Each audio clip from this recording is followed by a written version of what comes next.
तो hello hi everyone, मेरा नाम गौतम लखानी है and I welcome you all to Rank Secure IAS Academy. आज के इस स्पेशल सेशन के अंदर गाइस हम लोग काफी इंपॉर्टेंट चीज को डिस्कस करने जा रहे हैं। पिछले कुछ दिन से काफी एस्पिरेंट्स के मेरे पास मैसेज आए और सबका लगभग एक ही सवाल था, या कहें काफी सारे लोगों का एक ही सवाल था कि सर जो ये शंकर आईएएस की एनवायरमेंट की बुक है इसको किस तरीके से पढ़ा जाए, क्या इसमें हर एक चैप्टर इंपॉर्टेंट है। तो आज के सेशन के अंदर मैं आप लोगों के इन्हीं डाउट्स को लेकर के आंसर करूंगा। आज के सेशन में हम लोग बात करेंगे कि किस तरीके से आप एनवायरमेंट एंड इकोलॉजी वाले सेक्शन को जो है अप्रोच कर सकते हैं। शंकर आईएएस एनवायरमेंट की जो बुक है इसको किस तरीके से अप्रोच करें, what to read and what not to read, what are the important chapters, कौन से इसमें इंपॉर्टेंट चैप्टर्स हैं और क्या पूरी बुक रेलिवेंट है। इन सब क्वेश्चंस को आज हम काफी डिटेल के साथ जाकर के कवर करेंगे। तो चलिए शुरुआत करते हैं वीडियो की। देखिए, सबसे पहले गाइस अगर हम यहाँ पर बात करें तो एनवायरमेंट एंड इकोलॉजी जो हमारा सेगमेंट है वो काफी ज्यादा इंपॉर्टेंट हो जाता है यूपीएससी के पॉइंट ऑफ व्यू से। अगर आप प्रीलिम्स की बात करें तो यहाँ पर प्रीलिम्स के अकॉर्डिंगली मैंने लास्ट 7-8 ईयर का एनालिसिस करा है। तो 2013 से लेकर के 2020 अगर आप यहाँ पर देखें तो एनवायरमेंट एंड इकोलॉजी वाला ट्रेंड जो है हमारा, तो लगभग लगभग अप्रोक्सीमेटली यहाँ पर हर साल 20 क्वेश्चंस आपको देखने को मिलते हैं। तो ये सेगमेंट, ये हमारा एनवायरमेंट एंड इकोलॉजी काफी ज्यादा इंपॉर्टेंट हो जाता है प्रीलिम्स के पॉइंट ऑफ व्यू से, क्योंकि आप देखिए कि लगभग लगभग 1/5 ऑफ योर पेपर वो यहीं से आ रहा है। तो अब यहां पर सबसे बड़ा क्वेश्चन ये आता है कि इसको अप्रोच कैसे करा जाए, कैसे इस सेगमेंट के अंदर मैक्सिमम नंबर ऑफ क्वेश्चंस जो है हम सही करके आए।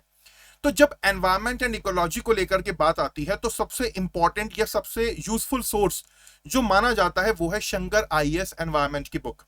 और अगर आप उस बुक की बात करें तो वो बुक लगभग लगभग 400 पेजेस की बुक है और साथ ही साथ उस बुक के अंदर लगभग लगभग अप्रोक्सीमेटली 28 to 30 चैप्टर्स आपको वहां पर देखने को मिल जाते हैं। तो अब सबसे बड़ा सवाल यह है कि उसमें इंपॉर्टेंट चैप्टर्स क्या हैं, किन चैप्टर्स को हमें रीड करना है। तो यहां पर ये पूरी की पूरी एक लिस्ट मैंने आप लोगों के लिए बनाई है जिसमें मैंने आपको बहुत इंपॉर्टेंट चैप्टर्स जो हैं उनके बारे में हम डिस्कस करेंगे। सबसे इंपॉर्टेंट बात क्या है कि ये लिस्ट मैंने तैयार कैसे करी। तो ये लिस्ट मैंने तैयार करी है प्रीवियस ईयर एनालिसिस के हिसाब से।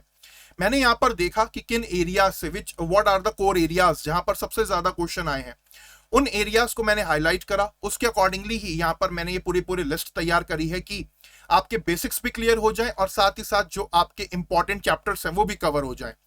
तो यहां पर अब एक एक करके चैप्टर को हम डिस्कस कर लेते हैं। देखिए, सबसे इंपॉर्टेंट चैप्टर अगर हम बात करें तो वो रहेगा chapter number 1 that is ecology and chapter number 2 that is functions of an ecosystem, because ये बेसिक के लिए ये दोनों चैप्टर्स आपके लिए काफी ज्यादा इंपॉर्टेंट हो जाते हैं। उसके बाद आपने पढ़ना है chapter number 4 that is aquatic ecosystem, यानी कि एक्वेटिक इकोसिस्टम के बारे में भी आपको इंफॉर्मेशन होनी चाहिए। तो ये 3 चैप्टर्स जो है वो बेसिक है, ये तो आपको पढ़ने ही पढ़ने हैं, किसी भी हाल में इनको नहीं लीव करना। इसके अलावा chapter number 5 it is also very important just because of the environmental pollution, तो ये आपको पढ़ना है। साथ ही साथ chapter number 6 that is renewable energy, ये भी इंपॉर्टेंट हो जाता है बिकॉज आज की डेट में आपको पता है कि इंडिया बहुत बड़े अमाउंट में रिन्यूएबल एनर्जी में जो है इन्वेस्ट कर रहा है। तो उन सब चीजों के बारे में, बेसिक्स के बारे में आपको पता होना चाहिए। इसके अलावा chapter number 7 that is environmental issues, ये भी इंपॉर्टेंट चैप्टर है क्योंकि आपको बेसिक पता होना चाहिए कि एनवायरमेंटल इश्यूज क्या हैं हमारे सामने, क्या कुछ चीजें हैं, क्या प्रॉब्लम्स हैं, ये आपको पता होना चाहिए। Chapter number 8 it is important environmental impact assessment, ये इंपॉर्टेंट हो जाता है तो इसे ध्यान से पढ़ना। चैप्टर नंबर 9 बायोडाइवर्सिटी, ये भी अपने आप में काफी इंपॉर्टेंट चैप्टर है। इसके अलावा यहां पर अगर हम बात करें chapter number 11 that is animals of WPA 1972, ये भी इंपॉर्टेंट है, इसको भी एक बार देख लेना। इसके अलावा chapter number 15 that is protected area network, ये काफी इंपॉर्टेंट चैप्टर हो जाता है, इसे अच्छे से ध्यान से आपको पढ़ना है। साथ ही साथ chapter number 17 that is climate change, आपको पता है क्लाइमेट चेंज आज की डेट का सबसे हॉट टॉपिक है, सबसे इंपॉर्टेंट मुद्दा है क्लाइमेट के मामले में, एनवायरमेंट के मामले में, तो ये आपको कवर करना है अच्छे से। साथ ही साथ chapter number 18 that is about ocean acidification, important है बट बहुत इंपॉर्टेंट नहीं, बट हाँ इंपॉर्टेंट है, पता होना चाहिए बेसिक्स के लिए। साथ ही साथ chapter number 19 that is ozone depletion, काफी इंपॉर्टेंट हो जाता है, ये ओजोन से रिलेटेड है, O3 से रिलेटेड है, तो आपको सब पता होना चाहिए।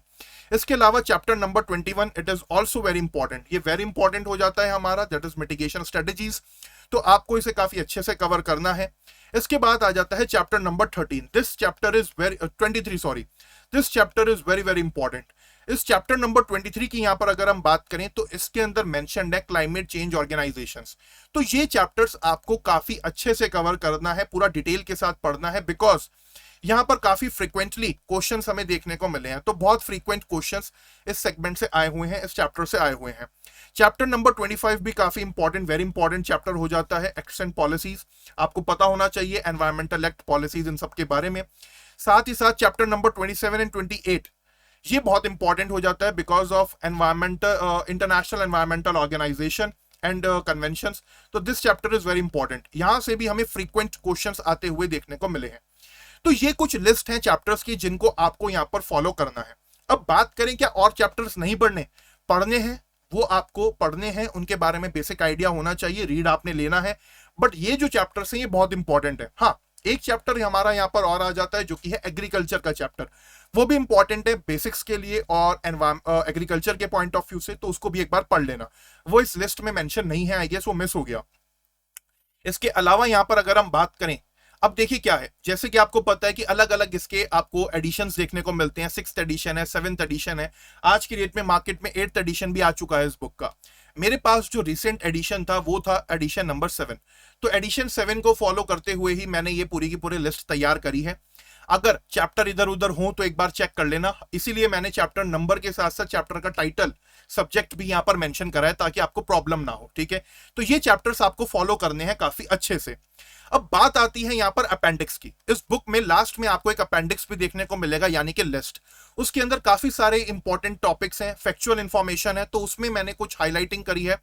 जैसे कि आपको रामसर वेटलैंड साइट्स के बारे में पता होना चाहिए, टाइगर रिजर्व्स के बारे में पता होना चाहिए, बायोस्फीयर रिजर्व के बारे में पता होना चाहिए, list of India's biosphere reserve in UNESCO's map list, वो आपको पता होना चाहिए, मैंग्रोव साइट्स इन इंडिया, इनके बारे में आपको पता होना चाहिए, और साथ ही साथ नेचुरल वर्ल्ड हेरिटेज साइट्स के बारे में आपको पता होना चाहिए। इन अपेंडिक्स को भी आपको यहां पर फॉलो करना है। इसके अलावा यहां पर अगर हम बात करें तो इसके अलावा अब क्वेश्चन यहां पर यह उठता है कि हाउ टू अप्रोच, इसको अप्रोच कैसे करा जाए, किस तरीके से हम इसको अप्रोच करके लेकर के चलें, वो एक बहुत इंपॉर्टेंट क्वेश्चन हमारे सामने यहां पर आ जाता है। तो जब गाइस हम यहां पर अप्रोच को लेकर के बात करते हैं तो आपने अप्रोच कैसे करना है, सबसे इंपॉर्टेंट चीज अप्रोच को देखते हुए यहां पर यह है कि आपको सबसे पहली बात सिलेबस आपके माइंड में होना चाहिए, आपके सामने सिलेबस होना चाहिए। इसके अलावा जो आपके रिसोर्सेज होने चाहिए वो लिमिटेड होने चाहिए, फालतू के रिसोर्सेज की तरफ मत जाइएगा, लिमिटेड रिसोर्सेज को फॉलो करना है। इसके अलावा सोर्सेज कौन से हैं, शंकर आईएएस की बुक पढ़ लीजिए एनवायरमेंट की, और साथ साथ एनसीईआरटी को फॉलो कर लीजिए। इसके अलावा और कुछ मत पढ़ना, फालतू के सोर्सेज की तरफ ज्यादा अपना दिमाग मत लगाना, इतना ही पढ़ना है, 2 बुक्स इनफ है। साथ ही साथ पायल गुप्ता मैम के लेक्चर्स आपको हमारे rank Secure IAS academy channel पर मिल जाएंगे।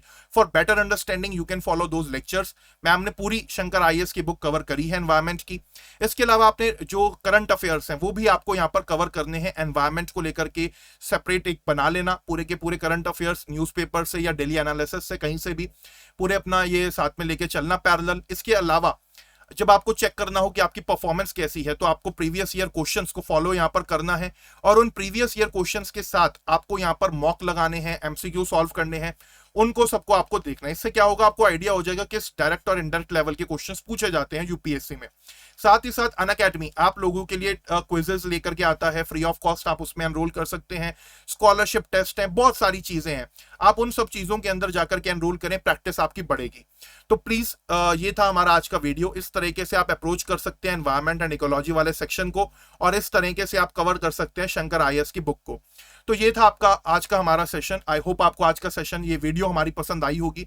कोई भी डाउट हो, कोई भी क्वेरी हो अनअकैडमी प्लस सब्सक्रिप्शन से रिलेटेड या किसी भी चीज से रिलेटेड, तो आप हमें इस गिवन नंबर पर कॉल या व्हाट्सएप कर सकते हैं। साथ ही साथ आप हमारे टेलीग्राम चैनल और फेसबुक पर आप हमारे साथ जुड़ सकते हैं, नीचे डिस्क्रिप्शन में दोनों का आपको लिंक मिल जाएगा। एनवायरमेंट अगर हम यहाँ पर बात करें टेलीग्राम चैनल की, तो यहाँ पर आपको फ्री ऑफ कॉस्ट नोट्स के पीडीएफ फ्री में मिल जाते हैं, वहां से आप डाउनलोड कर सकते हैं। तो प्लीज जाकर अनअकैडमी को सब्सक्राइब करें, अपनी प्रिपरेशन को बूस्टअप करें और यूज करिएगा हमारा referral code RANK10 for extra 10% discount. I hope आप लोगों को ये वीडियो पसंद आया होगा। अगर आपको ये वीडियो पसंद आया है तो ज्यादा से ज्यादा लाइक करिए, ज्यादा से ज्यादा शेयर करिए, और अगर आपने अब तक हमारे चैनल को सब्सक्राइब नहीं करा है तो चैनल को सब्सक्राइब जरूर करिए। So thank you everyone, that's all for today. I hope आपको ये पसंद आया होगा। So good bye, good luck, have a very good day. जय हिंद, जय भारत, थैंक यू।